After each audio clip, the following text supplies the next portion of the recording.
Doing NEBOSH IGC national examination board for occupational safety and health, इसकी आप level 3 की certification कर रहे हो जिसको आईजीसी कहते हैं, इंटरनेशनल जर्नल सर्टिफिकेशन। अब ये जो आईजीसी है इसके दो पार्ट हैं। पहला पार्ट जो अब हम करने लगे हैं वो आईजीसी 1 कहलाता है या आईजी 1 कहलाता है, ठीक है। जो लेटली इसमें न्यू कोर्सेस में इसको आईजी 1 कहते हैं। आईजी 1 में आप क्या पढ़ते हो, आप health and safety management system के हवाले से पढ़ते हो, ठीक है। यानी आपने अगर साइट पे हेल्थ एंड सेफ्टी को मैनेज करना है तो what would be your responsibilities being a health and safety professional, कि आपने क्या वो इकदाम करने हैं कि जिससे health and safety eight site maintain रहे। ठीक हो गया। तो इस हवाले से हम देखेंगे पहली बुक में क्या दूसरी रिपोर्ट है, वो रिपोर्ट के हवाले से भी आपको डिटेल में गाइड किया जाएगा कि रिपोर्ट का पैटर्न क्या है, उसको आपने कैसे बनाना है एक्सेट्रा। ठीक है, वो सेकंड पार्ट ऑफ कोर्स है। लेकिन जो आपका पेपर होना है, रिटन एग्जाम होना है, वो आईजीसी 1 में से होना है, आईजी 1 में से होना है रिटन एग्जाम। पहला चैप्टर बेसिक्स के हवाले से है, why we should manage work place health and safety. Let me make it clear for you, जब मैं कहता हूँ work place health and safety या जब मैं कहता हूँ ऑक्यूपेशनल हेल्थ एंड सेफ्टी, इसका मतलब ये होता है कि काम के दौरान हेल्थ एंड सेफ्टी को कैसे मैनेज किया जाएगा। यानी जब आप अपनी जॉब पे हो, जब आप किसी कंस्ट्रक्शन साइट पे हो, जब आप किसी ऑयल एंड गैस साइट पे हो, तो तब आपने हेल्थ एंड सेफ्टी के पैरामीटर्स को किस तरह से मैनेज करना है, ठीक है। ये आपने इस कोर्स कंटेंट में सीखना है। और बात आगे बढ़ाने से पहले मैं कुछ दो तीन चीजें आपको क्लियर कर देता हूँ। देखिए, हमें पता होना चाहिए कि हम जो चीज करने जा रहे हैं उसका मकसद क्या है। तो अगर आपसे मैं पूछूं कि ये जो हेल्थ एंड सेफ्टी का कोर्स आप कवर करने जा रहे हो, व्हाट इज द रीजन कि आप ये कोर्स कवर कर रहे हो, क्या इसकी रीजंस क्या निकलती है, क्या कोर्स कंटेंट को कवर करने की, तो what would you be your answer.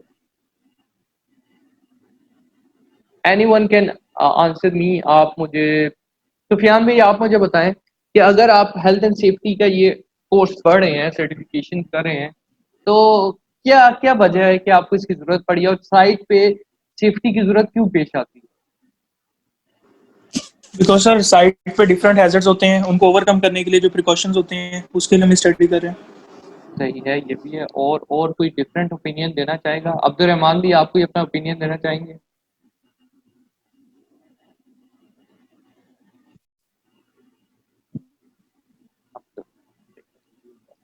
Ali भाई आप बता दें।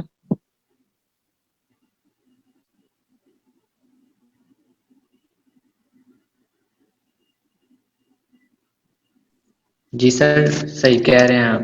दूसरे भाई क्या नाम उनका?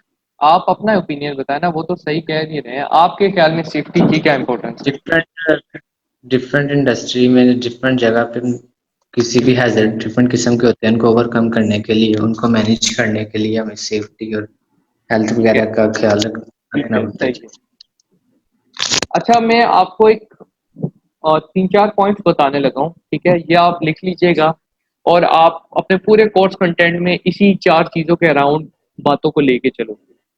यानी अगर मैं सेफ्टी को मैनेज कर रहा हूँ ना, तो सेफ्टी को मैनेज करने की मेरी बेसिक जो नीड है वो क्या है, मैंने क्या करना है बीइंग अ सेफ्टी ऑफिसर। मेरे ये चार ऑब्जेक्टिव्स हैं मेन जो मैंने मीट करने हैं। पहला ऑब्जेक्टिव क्या है मेरा, to create a safe person, ठीक है, क्रिएट अ सेफ पर्सन। इससे क्या मुराद है कि मैं पहली कोशिश, पहली प्रायोरिटी ये होगी कि मैं लोग जो वहां पे काम कर रहे हैं उनको, उनकी सेफ्टी को प्रायोरिटी दूं, ठीक है। फिर मैं कहता हूँ क्रिएटिंग अ सेफ इन्वायरमेंट, यानी जिस इन्वायरमेंट में काम हो रहा है वो वर्कर्स के लिए सेफ हो। Creating safe place of work, ठीक है, क्रिएटिंग या create safe place of work.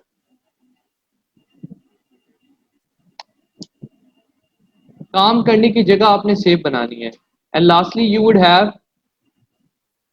Creating safe plant and equipment, create safe plant and equipment. ये आपके जो हैं चार मेन ऑब्जेक्टिव्स हैं बीइंग सेफ्टी प्रोफेशनल। ये आपने पक्के जहन में रखने हैं कि आपके मकासद हैं ये।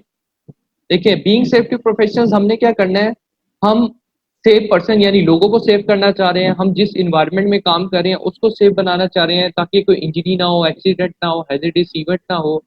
हम अपनी काम करने वाली जगह को सेफ बनाना चाह रहे हैं और जो भी प्लांट या इक्विपमेंट यूज हो रहा है उसको सेफ बनाना चाह रहे हैं। और उसके लिए हम प्रोसीजर्स डेवलप करते हैं जिनको कहते हैं safe system of work, SSW या SSOW आप ये देखोगे।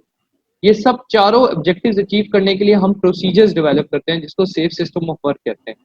ठीक है, ये बेसिकली हमारे मकासद हैं, ये आपने कभी नहीं भूलने कि बीइंग सेफ्टी प्रोफेशनल्स हम इन 4 चीज़ों को अचीव करवाना चाह रहे हैं और बीइंग एम्प्लॉयर यानी कंपनी के जो मालिक होंगे वो भी इसी ऑब्जेक्टिव को मीट करवाना चाह रहे हैं। ये तो पहली बात, ये क्लियर है बात? सर फोर्थ आपने क्या बताया? पहला तो हो गया क्रिएट सेफ पर्सन, सेकंड ये सेफ लिखा, एनवायरनमेंट ये एंड आप थर्ड अगर अपनी स्क्रीन को देखें, अगर आप अपनी स्क्रीन को देखें तो ये मैंने सारे टाइप किए हुए हैं। Create safe plant and equipment, ये हाईलाइट भी किया है। ठीक है, क्रिएट अ ठीक है safe sir. Person, create a safe environment, create safe place of work, plant and equipment, और through safe system of work हमने ये चीज अचीव कर। ठीक है भाइयों, सबको ये बात क्लियर है हमारे ऑब्जेक्टिव्स क्या हैं? Yes sir. अच्छा, पहली बात हमें क्लियर हो जाती है। अब एक बड़ा इंटरेस्टिंग क्वेश्चन इन्होंने पूछा हुआ है जो बुनियाद रखता है इस चैप्टर की, why we should manage work place health and safety, यानी हम क्यों करें यार, क्या हमें इतनी आखिर आई हुई है कि हम सेफ्टी को मैनेज करें? सेफ्टी पे तो बजट भी इतना ज़्यादा लगता है, पैसा भी इतना ज़्यादा लगता है, इससे कोई प्रोडक्शन भी नहीं होती, हम कुछ कमाते भी नहीं है इससे, तो क्यों सेफ्टी को मैनेज करें? क्या रीज़न है सेफ्टी को मैनेज करने की? हमें इससे फ़ायदा क्या होगा, हमें इससे एडवांटेज क्या होगा क्या सेफ्टी को मैनेज करने के? तो ये क्वेश्चन हमारे जहन में अराइज होता है। ठीक हो गया? तो how would we manage safely, ये हमें देखना पड़ेगा।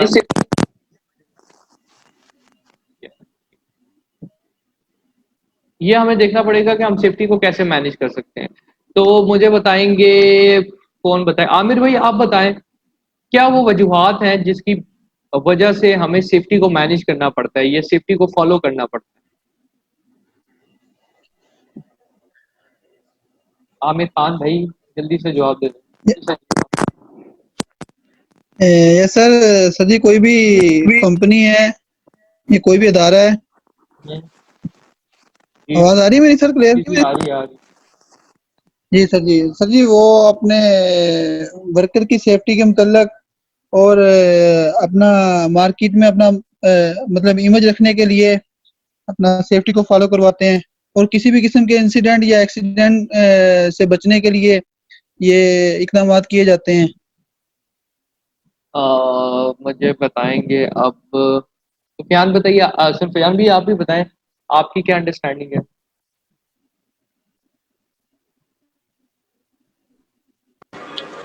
सर इसके डिफरेंट एस्पेक्ट्स हैं कि सेफ्टी को बीइंग इसलिए इंट्रोड्यूस करवाया गया ताकि लॉसेस से बचा जा सके, वो भले ह्यूमन लॉसेज हैं या कोई भी किसी इक्विपमेंट का लॉस है, ठीक है, उसके लिए तो सेफ्टी जरूरी है। ठीक हो गया।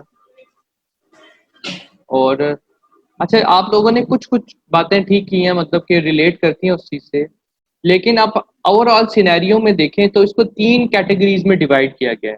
यानी सेफ्टी को अगर हमने मैनेज करना है तो there are 3 reasons to manage safety. पहली रीजन क्या आपके पास? पहली रीजन है मोरल रीजन।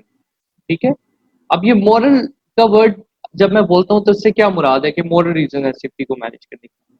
देखिए, 2 पार्टीज हैं, 2 पार्टीज का आपने रोल समझना है क्या है। पहली पार्टी आपके पास है एम्प्लॉयर। ठीक है, पहली पार्टी क्या है?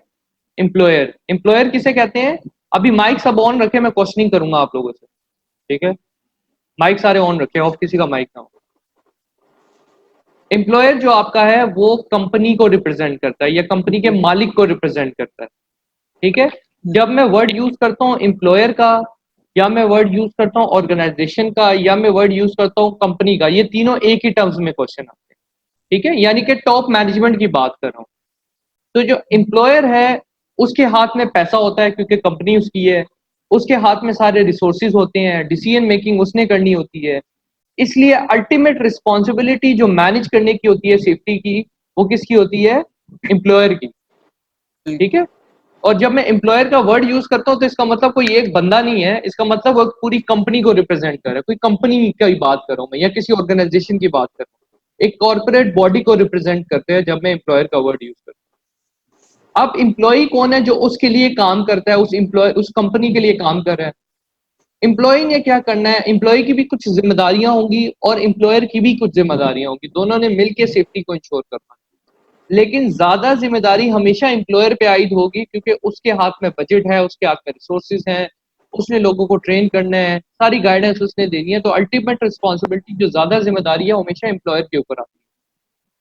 अब आपकी कंपनी में, जैसे मैं कहता हूँ सुफियान भाई आपकी कंपनी है, ठीक है, आप उस कंपनी के एम्प्लॉयर हो। आपकी कंपनी है पेंट कंपनी है, पेंट बनाती है। और हमारे पास आमिर भाई हैं, वो आपकी कंपनी में एम्प्लॉई हैं आपके, ठीक हो गया। अब मुझे आप ये बताएंगे कि being the employer of the company, आपने इनके लिए क्या करना है और आप क्या एक्सपेक्ट करते हैं कि ये आपके लिए क्या करें जिससे सेफ्टी इंश्योर हो। पहले सुफियान भाई बताएंगे, फिर आमिर भाई बताएंगे।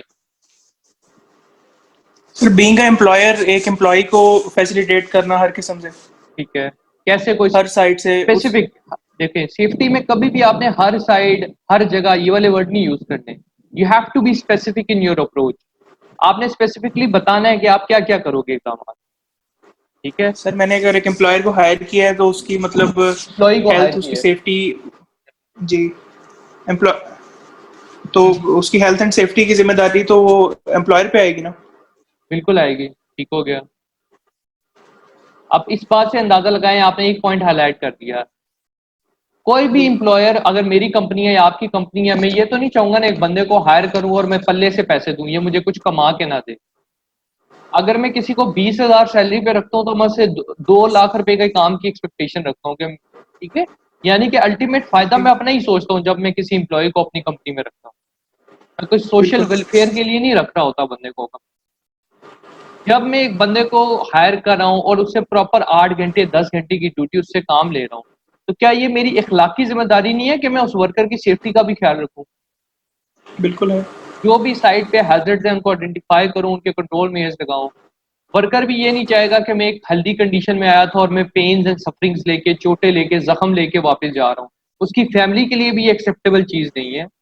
तो इखलाकी जिम्मेदारी है एम्प्लॉयर की कि वो ये समझे कि एक एम्प्लॉय यहाँ पे जान मार रहा है, मेरे लिए काम कर रहा है, ठीक है, मुझे प्रॉफिट पहुंचा रहा है, तो मेरा भी ये इखलाकी फर्ज है कि मैं उसकी सेफ्टी को मैनेज करूं, उसकी फैमिली सपोर्ट वो जो कर रहा है वो भी जारी रहे, और वो अपने लिए जो कमा रहा है, ठीक है, अपनी जात के लिए भी अगर जो कोई एफर्ट कर रहा है तो उस एफर्ट का उसको फल मिले, ना कि यहाँ से इंजरी लेके जाए। बिल्कुल हो गया। This is moral responsibility. पहला क्या पॉइंट आ गया? मॉरल, यानी इखलाकी जिम्मेदारी है एम्प्लॉयर की कि वो अपने एम्प्लॉई का ख्याल रखे, अपने वर्कर्स का ख्याल रखे, अपने एम्प्लॉई में मैनेजर्स भी आ सकते हैं, जो भी उसके नीचे काम करें एम्प्लॉयर के, उनका ख्याल रखे।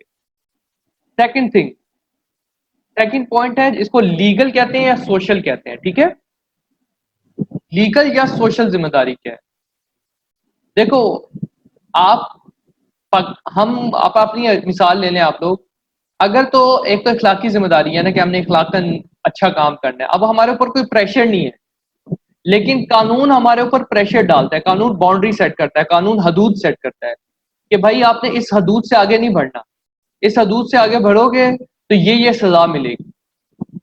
तो लीगल रीजंस क्या होती हैं? अगर आप कानून फॉलो नहीं करोगे, अगर आप गाइडलाइंस फॉलो नहीं करोगे, तो आपको उसके नतीजे में सजाएं भुगतना पड़ेगी, फाइन भुगतना पड़ेगा, ठीक है, ऐसे ही है। तो सेफ्टी इसलिए भी कंपनी फॉलो करती है कि उन्होंने लीगल कंप्लायंस करनी होती है।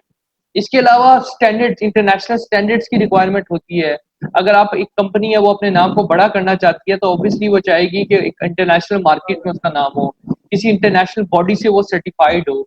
अगर नहीं होगी सर्टिफाइड तो उस कंपनी की वो वर्थ नहीं होगी जितनी वो चाहती है, आगे बढ़ना चाहती है।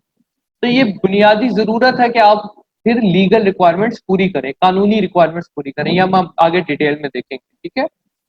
और लास्ट वन इज फाइनेंशियल या इकोनॉमिकल रीजन। फाइनेंशियल या इकोनॉमिकल के वर्ड से आपके जहन में क्या आता है? पैसा, ठीक है। कि मोनेटरीली क्या रीजंस है? जब एक हादसा होता है, वर्कर इंजर होता है, उसको फर्स्ट एड भी देनी पड़ती है, उसको सिक पे भी देनी पड़ती है, उसको कंपनसेशन भी देनी पड़ती है, वहाँ पे प्रोडक्ट भी डैमेज होती है, आपकी इक्विपमेंट भी डैमेज होता है, उसकी रिपेयर वर्क आपको करवाना पड़ता है। तो ये सारे, फिर इसके अलावा ये डायरेक्ट कॉस्ट है। इनडायरेक्ट कॉस्ट में आपकी फेस वैल्यू डाउन होती है, आपको न्यू हायरिंग करनी पड़ेगी, आप पे जो हायरिंग में डिफिकल्टीज आएंगी, आपको आपके इंडस्ट्रियल रिलेशनशिप खराब होंगे, कस्टमर रिलेशनशिप खराब होंगे। ये भी अल्टीमेटली जो देखो, डायरेक्ट एक है डायरेक्ट कॉस्ट, एक है इनडायरेक्ट कॉस्ट। डायरेक्ट कॉस्ट वो होती है जो मेजरेबल कॉस्ट होती है, यानी जिसको आप मेजर कर सकते हो, ठीक है। और ये मोस्टली आपके पास ऐसी चीजों में आपको नजर आएगी, आपका प्रोडक्ट डैमेज हो गया, प्लांट डैमेज हो गया, वर्कर को इंजरी वगैरह आ गई। जबकि इनडायरेक्ट कॉस्ट जो होती है वो छुपी हुई कॉस्ट होती है, और असल कॉस्ट इसी चीज की होती है कि आपकी फेस वैल्यू डाउन होगी तो ऑब्वियसली आपको नए ऑर्डर नहीं मिलेंगे, आपके पुराने ऑर्डर भी कैंसिल होंगे, आपकी कंपनी की साख मुतासिर होगी, ठीक है। तो ऑब्वियसली जब साख मुतासिर होगी तो फाइनेंशियली आपको हिट पड़ेगी ना। आप जितना रेवेन्यू जनरेट करना चाह रहे थे, इन इश्यूज की वजह से आप नहीं कर पा रहे। तो बेसिकली अगर मैं शॉर्ट करूं अपनी बात को, तो 3 वजूहात हैं सेफ्टी को मैनेज करने की। वो कौन कौन सी वजूहात है? पहली है मॉरल रीजन, यानी एम्प्लॉयर की अखलाकी जिम्मेदारी है कि वो अपने एम्प्लॉय का ख्याल रखे। Legal and financial reason. एक मिनट होल्ड कीजिएगा जरा, अपनी कॉल अटेंड करें। तो वो कौन सी बुनियादी 3 वजूहात हैं जिसकी वजह से हम सेफ्टी मैनेज करते हैं, या जिसकी बिना पे सेफ्टी को मैनेज करना जरूरी है? मैंने आपसे डिस्कस किया मॉरल रीजन, अखलाकी जिम्मेदारी ऑफ एम्प्लॉयर कि वो अपने एम्प्लॉयज का ख्याल रखे। Then we have legal reasons, जिसमें स्टैंडर्ड्स भी आप देखोगे, जिसमें आप मुल्क की कवानीन भी देखोगे। और वी हैव फाइनेंशियल रीजंस के डायरेक्ट और इनडायरेक्ट कॉस्ट क्या पड़ती है in case of an accident. यहाँ तक बात क्लियर है सबको? जी सर, बिल्कुल क्लियर है। अच्छा, अब नेक्स्ट हम जब चलेंगे तो आप लोगों को पता होना चाहिए कि हेल्थ क्या है, सेफ्टी क्या है, ठीक है, इसके बारे में आपको इन्फॉर्मेशन होनी चाहिए। तो हेल्थ बेसिकली हम जब वर्ड यूज करते हैं तो इसका मतलब है एब्सेंस ऑफ इल हेल्थ और डिजीज, यानी काम करने वाली जगह पे आपको कोई हेल्थ प्रॉब्लम नहीं होते, कोई डिजीजेस नहीं होते इस तरह के जो आपकी बॉडी को अफेक्ट करेंगे, तो आप कहलाओगे हेल्दी। यानी डिजीज का इल हेल्थ का ना होना। आप हेल्दी कब कहलाते हो? जब आपको कोई बीमारी नहीं होती। और क्योंकि हम वर्क प्लेस की बात करें तो आपके काम की वजह से अगर आपको कोई बीमारी ना हो, जैसे सिंपल एग्जांपल मैं देता हूँ, कंस्ट्रक्शन साइट पे जो लोग काम करते हैं, मेट्रो प्रोजेक्ट पे काम कर रहे थे लोग, इधर डस्ट इनहेलेशन की वजह से गुर्दों में पथरी का, किडनी स्टोन्स का इश्यू हो जाता है, ठीक है। तो और मेट्रो में बड़ा कॉमन था। तो ये जो हेल्थ कंडीशन है ये काम की वजह से आई है ना, it is directly attributable to work. अगर वो काम ना करे होते ये कंस्ट्रक्शन का, तो उनकी ये हेल्थ कंडीशन ना होती। रेस्पिरेटरी ट्रैक के प्रॉब्लम्स भी आते हैं, कैंसर भी होता है, ये आयनाइजिंग रेडिएशन, एक्स रेज के अराउंड जो लोग काम कर रहे हो। तो बेसिकली हेल्थ को जब हम डिफाइन करेंगे तो हम कहेंगे it is absence of ill health और डिजीज, यानी कि जिस्म में किसी किस्म की बीमारी का ना होना इज हेल्थ। जबकि सेफ्टी क्या डिफरेंस क्या है? It is absence of risk of serious personal injury, यानी ये इंटरनल आप हेल्थ की बात करो, जबकि सेफ्टी किस चीज की बात करिए? इंजरी की बात करती है। यानी अगर मैं यहाँ बैठा हुआ हूँ तो ऊपर से अगर मेरे ऊपर पंखा गिरता है तो मुझे इंजरी होगी। अगर इस चीज का रिस्क नहीं है कि ये पंखा गिरे तो वो फिर सेफ्टी है मेरी। या मैं पैदल चल के जा रहा हूँ और रोड क्रॉस करूँ बड़ी हैवी ट्रैफिक में, तो देयर इज हाई पॉसिबिलिटी कि मुझे इंजरी आएगी और मेरी जान भी जा सकती है। तो वो जो रिस्क है इंजरी होने का किसी भी काम में, उसको मैंने खत्म करना है, तो तब मैं अपने आप को कहूंगा खत्म करना है, या कम से कम करना है, तो तब मैं अपने आप को कहूंगा कि मैं सेफ हूं यहाँ, ठीक है। तो सेफ्टी बेसिकली क्या है? किसी भी किस्म की पर्सनल इंजरी से आपकी जो प्रोटेक्शन है वो सेफ्टी है। जबकि इन दी एंड वेलफेयर फैसिलिटीज की जब मैं बात करता हूँ तो उस वेलफेयर का मतलब होता है बहबूद, बुनियादी जरूरियात की जो चीजें होती हैं। Access to basic facilities is welfare. कौन सी बेसिक फैसिलिटीज है? क्लीन ड्रिंकिंग वाटर, पीने का साफ पानी, टॉयलेट फैसिलिटी, हाइजीनिक फूड, ठीक है, चेंजिंग रूम्स फॉर क्लॉथिंग, अगर आपके ऐसी जॉब है जहाँ पे पसीना बहुत आता है, आपको चेंज करने पड़ते हैं कपड़े, changing room, locker proper available हो। यानी आपको बुनियादी जिंदा रहने के लिए जो चीजें रिक्वायर्ड होती हैं, बेसिक फैसिलिटी जो रिक्वायर्ड होती हैं, वो वेलफेयर में काउंट होती है। क्लियर है बात?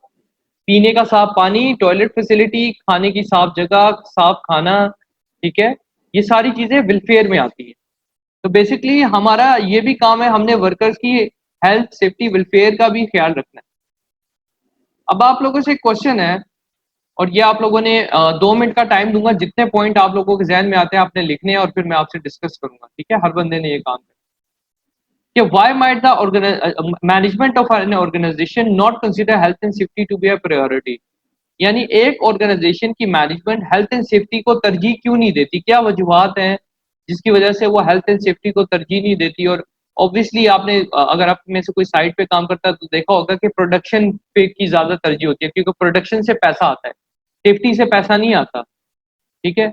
और अक्सर लोगों की यही अंडरस्टैंडिंग भी होती है कंपनीज की कि सेफ्टी जो है पैसों का ज़िया है। तो आप ये जो मैंने बातें बताई हैं इनको ध्यान में रख के मुझे पॉइंट्स बताएं कि क्या वजूहत हो सकती हैं जिसकी वजह से टॉप मैनेजमेंट आपकी जो यानी एम्प्लॉयर है, ऑर्गेनाइजेशन है आपकी, वो हेल्थ एंड सेफ्टी को तरजीह नहीं देते, प्रायोरिटी नहीं देते, ठीक है? जल्दी से 2 मिनट आपके पास लिखें और फिर मैं आपसे डिस्कस करता हूँ।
जी जनाब, लिखे हैं पॉइंट्स आप लोगों ने?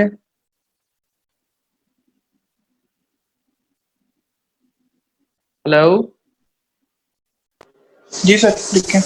बोलें किस? सर एक तो एक्सपेंस है, सेफ्टी की प्रिकॉशंस लेने के लिए एक्सपेंस पड़ जाता है। एक इसको थोड़ा देखें, यही चीज मैंने आपकी क्लैरिफाई, सेफ्टी की एक लैंग्वेज है, ठीक है? थोड़ा सा आपने क्लैरिफाई करना है इस चीज को। जब आप एक्सपेंस बोलते हैं तो आप इस जुमले को थोड़ा सा प्रेजेंटेबल कर सकते हैं कि एक अब कंपनी क्या करती है, कंपनी का फोकस प्रॉफिट पे है और वो at the expense of worker well being किस पे फोकस करते हैं, आउटपुट पे या प्रॉफिटेबिलिटी पे।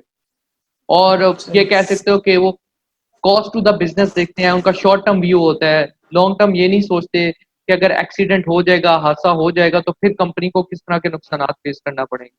तो उनका शॉर्ट टर्म व्यू होता है और उनकी जो फोकस होता है वो आउटपुट और प्रॉफिटेबिलिटी भी होता है, ठीक है? वो ये नहीं देखते कि वर्कर अगर इल हेल्थ वर्कर को हो जाएगी तो उसका क्या कंपनी को कॉस्ट पड़ेगी, या वर्कर को अगर इंजरी हो जाएगी तो उसकी क्या कॉस्ट कंपनी को पड़ेगी, ठीक? ये पॉइंट आपने इस तरह बताना था। अच्छा चलें, आस्ता आस्ता प्रैक्टिस हो जाएगी। और आमिर भाई आप बताएं। ऐसे मतलब उसके अलावा भी सर मतलब वर्कर को मतलब वर्कर के ऊपर अखराजात बढ़ जाते हैं इस चीज के, मतलब क्या करके ट्रेनिंग सेशन में इनका बढ़ जाता है। और उसके अलावा सर इनको लगता है, शार्टली लगता है कि जी प्रोग्रेस में ये इंटरफेयर करेगी सेफ्टी, किसी भी सही। वजह से काम बंद यानी वो करके वो लॉसेस हो काम सकता को है। वो समझते हैं सेफ्टी काम में हिंड्रेंस है, टॉप मैनेजमेंट जो समझती है। ठीक यस है, सर। वो उनका काम में हिंड्रेंस होती है। क्यों? क्योंकि कानून भी देखें हमने, मॉरल लीगल फाइनेंशियल रीजन पढ़ी है, अगर उन्हीं को ध्यान में रखें तो हो सकता है जो एम्प्लॉयर है आपका, कंपनी की टॉप मैनेजमेंट जो है, वो अनअवेयर है लीगल ड्यूटीज से, उनको कानूनी रिक्वायरमेंट्स का नहीं पता कि क्या कानूनी रिक्वायरमेंट है मेरे काम के लिए। तो अगर कानूनी रिक्वायरमेंट्स का उनको पता हो तो फिर वो सेफ्टी को फॉलो करेंगे, क्योंकि अगर लैक ऑफ वो होगा, लीगल कंप्लायंस होगा, तो उस पे आपको फिर कंपनसेशन दे सकती है, फाइन देने पड़ सकते हैं। ठीक है, आपके खिलाफ लीगल एक्शंस हो सकते हैं। एक तो ये चीज है कि लीगली वो अवेयर नहीं होती टॉप मैनेजमेंट। फिर एक होता है अवेयरनेस के बावजूद विलिंगनेस ना होना, यानी उनके पास रिसोर्सेज भी हैं लेकिन वो रिसोर्सेज को इस्तेमाल नहीं करना चाह रहे हैं। उनके लिए प्रायोरिटी क्या है? उनकी प्रोडक्शन प्रायोरिटी है कि प्रोडक्शन से हमें पैसा आता है तो हम प्रोडक्शन पे पैसा खर्च करेंगे। बाकी डिपार्टमेंट्स को इग्नोर करके, यानी हेल्थ एंड सेफ्टी के डिपार्टमेंट को इग्नोर करके वो किसकी तरफ जाएंगे? प्रोडक्शन की तरफ जाएंगे।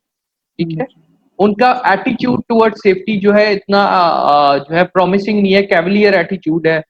वो सेफ्टी को या रिस्क को एक इतनी प्रायोरिटी नहीं देते जितनी देनी चाहिए, due to their lack of awareness regarding safety. तो ये बेसिक रीजंस हो सकती हैं किसी भी ऑर्गेनाइजेशन के लिए। यानी आपने मैनेजमेंट के पॉइंट ऑफ व्यू से सोचो तो उनको अवेयरनेस नहीं है, या अवेयरनेस है भी तो वो पैसा खर्च नहीं करना चाह रहे, वो प्रोडक्शन में लगाना चाह रहे हैं, सेफ्टी में नहीं पैसा खर्च करना चाह रहे। उनके लिए प्रायोरिटी उनकी ये है कि प्रोडक्शन होगी तो हमें पैसा जनरेट होगा। ठीक है, तो दैट इज देयर प्रायोरिटी जिसको वो कंसिडर कर रहे हैं। अच्छा, इस चीज को और थोड़ा सा सिग्निफाई किया गया, अगर आप नेक्स्ट स्लाइड देखेंगे तो ये स्लाइड सिर्फ ये सिग्निफाई कर रही है इंपॉर्टेंस ऑफ सेफ्टी को। इसमें याद करने वाली कोई चीज नहीं है, लेकिन समझने वाली ये चीज है कि सालाना कितने हादसात होते हैं, कितने लोगों की जानें जाती हैं, कितने लोगों को बीमारियां होती हैं, सिर्फ हेल्थ एंड सेफ्टी को फॉलो ना करने की वजह से, हेल्थ एंड सेफ्टी के एसओपीज, गाइडलाइंस, स्टैंडर्ड्स फॉलो ना करने की वजह से। जैसे आपको मॉरल रीजंस में वो क्या बता रहा है कि over 350,000 work related fatal accident each year. इतने, ये आईएलओ के स्टैटिस्टिक्स हैं, इंटरनेशनल लेबर ऑर्गेनाइजेशन की रिसर्च है इस पे। ठीक है, ये कोई हवाई फिगर्स नहीं है। 27,50,000 लोग यानी 27.5 मिलियन वर्क रिलेटेड फर्टिलिटीज होती हैं जिनमें लोगों की जाने जाती हैं। एक साल में 27,50,000 लोगों की जाने सिर्फ हेल्थ एंड सेफ्टी के इश्यूज की वजह से चली जाती है। 2.4 मिलियन लोगों की जानें सिर्फ डिजीजेस की वजह से चली जाती हैं। एक सेफ्टी का इशू है और एक डिजीज है, कोई बीमारी होगी, कैंसर हो गया, रेस्पिरेटरी ट्रैक प्रॉब्लम हो गया, किडनी का कोई प्रॉब्लम हो गया उनके काम की वजह से, तो इतनी जानों का नुकसान होता है। ठीक, फिर एक्सीडेंट्स का फिर बताया, और लास्टली बता रहा है कि 4% ग्लोबल जीडीपी लॉस होती है। जीडीपी, जो लोग थोड़ा बहुत फाइनेंस को समझते हैं उनको पता होगा कि ये एक इंडिकेटर है जो बताता है कि आपकी कंट्री की इकोनॉमिक कंडीशन अच्छी है या बुरी है। जैसे पाकिस्तान की जीडीपी कोई बताएगा अभी कितनी है, चल रही है?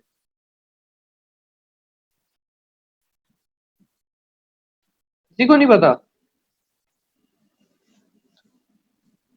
जीडीपी बेसिकली होती है ग्रॉस डोमेस्टिक प्रोडक्ट। ठीक है, आपकी कंपनी का ये फाइनेंशियल इंडिकेटर है जिससे आपको पता लगता है कि आपकी एक मुल्क कितना स्ट्रॉन्ग चल रहा है फाइनेंशियली या कितना वीक चल रहा है। ठीक है, और ये 4% ग्लोबल जीडीपी का मतलब है कि पूरी दुनिया को 4% इकोनॉमी का नुकसान होता है। ठीक है, ग्रॉस डोमेस्टिक प्रोडक्ट लॉस होता है due to these accident and incident. यानी कि हमें लीगल रीजंस के साथ साथ, मॉरल रीजन के साथ साथ फाइनेंशियल रीजंस भी कंसिडर करनी है। और जो मेन पर्पज यही होता है कि फाइनेंशियली आपने देखना होता है कि क्या असरात मुरतब हो रहे हैं अगर आप सेफ्टी को प्रॉपर तरीके से फॉलो नहीं कर रहे। अब एक सिनेरियो आपके सामने है, ग्रुप एक्सरसाइज में हम ये करेंगे कि एम्प्लॉय वर्क प्लेस पे सीरियसली इंजर्ड हो गया। ठीक है, इंसिडेंट हुआ है जिसपे एम्प्लॉय सीरियसली इंजर्ड हो गया है। तो आप लोगों ने बताना है कि उसके पॉसिबल इम्पैक्ट्स या इम्प्लीकेशंस क्या होंगी, एक इंजर्ड एम्प्लॉय उस हादसे की सूरत में क्या क्या तकलीफ या क्या फाइनेंशियल चीजें फेस करेगा, एक कंपनी को किस तरह से नुकसानात होंगे, और एक लाइन मैनेजर को क्या क्या चीजें फेस करनी पड़ेंगी। देखो कंपनी सबसे ऊपर है, कंपनी नीचे अपनी ड्यूटीज में से कुछ ड्यूटीज लाइन मैनेजर के हवाले करती है कि आप मैनेजमेंट का, मैनेजर का क्या काम होता है कि उसने टॉप मैनेजमेंट के ही जो आइडियाज हैं, व्यूज हैं, उनको इम्प्लीमेंट कराना होता है निचले लेवल पे, ठीक है। तो और कंपनी लाइन मैनेजर्स को अक्सर बजट भी देती है, टीम भी देती है कि आपने कि ये टारगेट्स है, आपने इतने बजट में इतनी टीम के साथ ये अचीव करके दिखाना है। तो अब हम करेंगे ये कि इंजर्ड एम्प्लॉय पे पहले डिस्कशन करते हैं। जब एक वर्कर इंजर्ड होता है तो उसको किस किस तरह की इम्प्लीकेशंस या इफेक्ट्स फेस करने पड़ते हैं, और ये मुझे बताएंगे अली भाई कि अगर आप साइट पे इंजर्ड हो जाते हैं तो आपको क्या क्या चीजें फेस करनी पड़ेंगी, क्या उसके इफेक्ट्स होंगे आपकी इंजरी पे अगर आप काम करते हुए इंजर्ड हो जाते हैं। अली भाई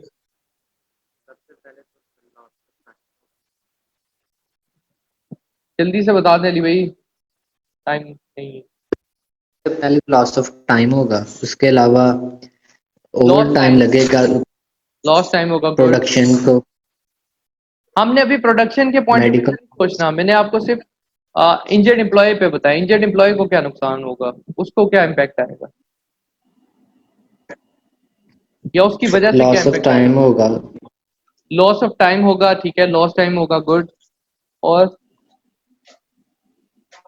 लॉस उसके टाइम अलावा होगा, उसको सर वेज नहीं मिलेगी, ठीक है, उसको पेन्स एंड सफरिंग्स होगी, यानी चोटें भी तो आई है ना, उसको जो चोट आई है, पेन हो यस रही है, जो सफरिंग्स हो रही है उसे, उसका क्या इम्पैक्ट आएगा, उसकी फैमिली साइकोलॉजिकली डिस्टर्ब रहेगी, ठीक है। काम पे तो सर, इफेक्ट आ ही आ रहा है, जो ऑन गोइंग काम हो रहा है उस पर तो इम्पैक्ट आ ही आ रहा है, लेकिन उसकी फैमिली भी इम्पैक्ट होगी साइकोलॉजिकली, कि अगर उनके घर में से उनका किसी का बेटा, किसी का हस्बैंड इंजर्ड होके अगर आता है वर्क काम की जगह से, ठीक।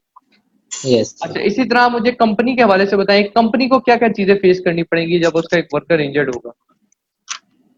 सर, कंपनी को सबसे पहले तो लॉस ऑफ बिजनेस रेपुटेशन होगी, उसके बाद सर ठीक है, मेडिकल कॉस्ट होगी, बिल्कुल सही है, बता रहे हैं आप, उसके गुड। अलावा सर और लीगल कॉस्ट लाइक सर वो क्रिमिनल वगैरह फाइन्स होंगे, उसके अलावा सर ठीक है, एक्सीडेंट इन्वेस्टिगेशन टाइम लॉस होगा, गुड। सिक उसके पे अलावा देनी सर पड़ेगी, प्रोडक्शन में भी लॉस होगा। सिक पे देनी पड़ेगी वर्कर को, ओवर टाइम देना पड़ेगा, अगर क्योंकि काम का लॉस हुआ है, प्रोडक्शन टाइम का लॉस हुआ है, तो ओवर टाइम देना पड़ेगा, नई हायरिंग करनी पड़ेगी, क्योंकि ये वर्कर तो इंजर्ड हो गया ना, इस यस वर्कर की जगह कोई नया वर्कर रखना पड़ेगा, उसकी रिक्रूटमेंट की कॉस्ट आएगी, फिर ओवर टाइम देना पड़ेगा उस काम को, जो काम टाइम जाया हुआ है इंजरी के दौरान, उस टाइम को कवर करने के लिए, ठीक हो गया। फिर फाइन, आपने जिस तरह बताया फाइन भी हो सकते हैं, और प्रोसिक्यूशन, या फिर उसको कंपनसेशन का भी कहा जा सकता है, कंपनसेशन वर्कर क्लेम करता है, ठीक है, हर जान। अच्छा, मैनेजर के हवाले से बताएंगे सुफियान भाई, एक मैनेजर को क्या नुकसान होगा अगर इंजरी हो जाती है वर्कर को साइट पे, तो मैनेजर को किस किस तरह से उसके इम्पैक्ट्स होंगे। सर मैनेजर को इस तरह से होंगे कि उसके एक टीम एक स्पेसिफिक कोई टास्क अगर परफॉर्म कर रही है